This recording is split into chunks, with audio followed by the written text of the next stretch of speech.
look at just some of those challenging conversations you had to have with guys like Michael Conforto, Anthony Banda, what led to just kind of going with this group and kind of seeing what they can do in this short series?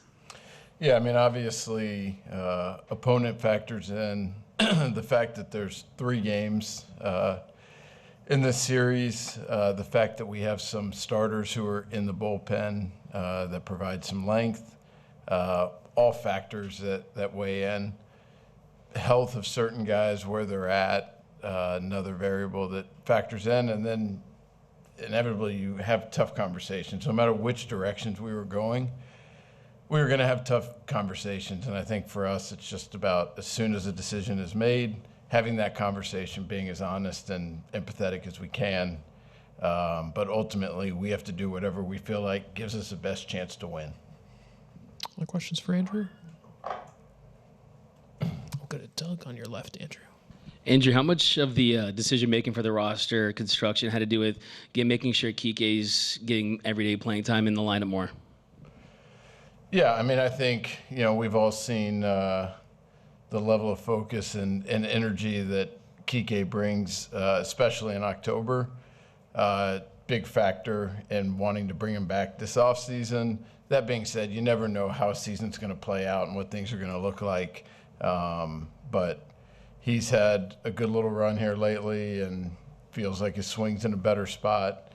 And his ability to kind of slow things down and take what the pitcher gives, and then also add really good defense on top of it is something that, we felt really comfortable betting on. Go to Fabian up front here. Yeah, Andrew, what did you see from Will the last few days and about that sort of gave you the clarity that he could be in the lineup? And what is the realistic timeline for him to be able to be behind the plate? Yeah, I think as far as being an option off the bench to hit, it all came down to very simple, like, has the bone in his hand healed or not? And, last week he had a hard time gripping things, and that progressively got better. And so got to a good place where the bone had healed. Now it's about getting strength back. And then once you do that, then it's about throwing. And we were able to keep his legs going, but he hasn't had that throwing volume in a little while. And so now we have to continue to kind of aggressively layer that on. But as far as him in the batter's box, if there's a big spot, we all felt really good about betting on Will. Other questions for Andrew? Eric, we'll get you the mic. Tommy Edmonds back, and he's playing second base today. How is his ankle in relation to potentially playing the outfield? Yeah, he kind of aggravated it last week in Arizona. Playing the outfield, he'll do whatever. But I think for us, the best chance to just keep him going and strong right now is to limit the amount of movement in the outfield. And so at least for right now, that's our thought. And hopefully we get some days and keep going, and it progressively gets better and better and kind of opens that up. But right now we're kind of erring on the side of caution. Standing on your right, Jack. How difficult were just the bullpen problems this year to find answers to, and how are you guys feeling about that group now as you begin this month?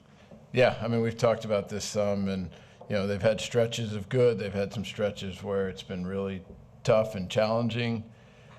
At the end of the day, as we're working through it the last couple of weeks, it's not a talent issue. We've talked about this a lot. Relievers, kind of like place kickers, are tightrope walkers. It's what they do for a living.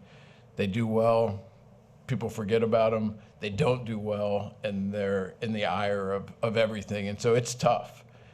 And when the confidence is wavering, the execution is off. When the execution is off, you get behind and you come in zone, and you're just more likely to take on damage. And so it's kind of that imperfect storm in a lot of ways. So as far as stuff and, quality of pitches, that hadn't necessarily backed up. It was more just execution and falling behind way too much. And, we've seen it a lot over the years. Bullpen pieces are volatile. You see it year to year, but you also see it week to week or, in a 2-week span. all it needs is a little something to ignite it and to spark it. And, we've seen it time and time again with guys who've scuffled and all of a sudden found it and they roll off a heater. And so we still have a lot of confidence in a lot of those arms. Now it's about figuring out the right game opportunities, score situations to get them in and kind of keep building on that. But at the same time, we're also fortunate to have the starting depth that we have. And for, Emmett Sheehan and Glass to be able to be options in this. And I think the biggest downside of playing in a wild card series, obviously if you're able to advance, is what your pitching looks like after that. That's the cost. And I think with our depth, that's really mitigated. And, depending on if we're fortunate enough to get out of this round, how many arms we've used and when, but to have Clayton Kershaw standing there ready, no matter how we deploy our pitching this week, gets at just the cost not being as great in terms of that. And so obviously 3-game series against a really good team, there's a lot of risk to that. But if you could say, hey, you definitely get out of this round, then I would argue it's a good thing that we played these games, but obviously you can't guarantee me that. Take a last question or two before Ellie gets here. Sonia in the back. Andrew, do you think that the time off at the end of the season was enough for Max Muncy to kind of reset and get into a good place health-wise, or will you kind of need to manage him going forward? He's in a good spot. I think it was helpful. He took live at-bats yesterday and felt really good. It's obviously not the same as a game situation, but feel pretty good about where he's at. The swings he took yesterday, you could see in the first at-bat just a little apprehensive. And he's like, okay, it feels good. I can trust it. And then he started getting way more aggressive with the swings. So we feel good about where he's at. We'll go to the fourth row on your left, Andrew. Hi, Andrew. How do you evaluate Hae-Sung Kim's first season in your organization, and what do you expect from him in this October? Yeah, I think Kim had a very good year. It's tough transitioning and meeting teammates in a whole new culture, and his personality, his work ethic, his desire to be really good really stood out all year. And I think for the first year and experiencing all of that, I thought he did a great job.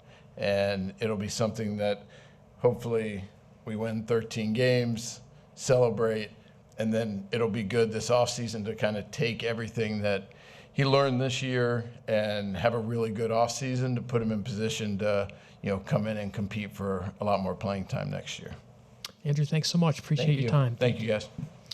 Ellie De La Cruz should be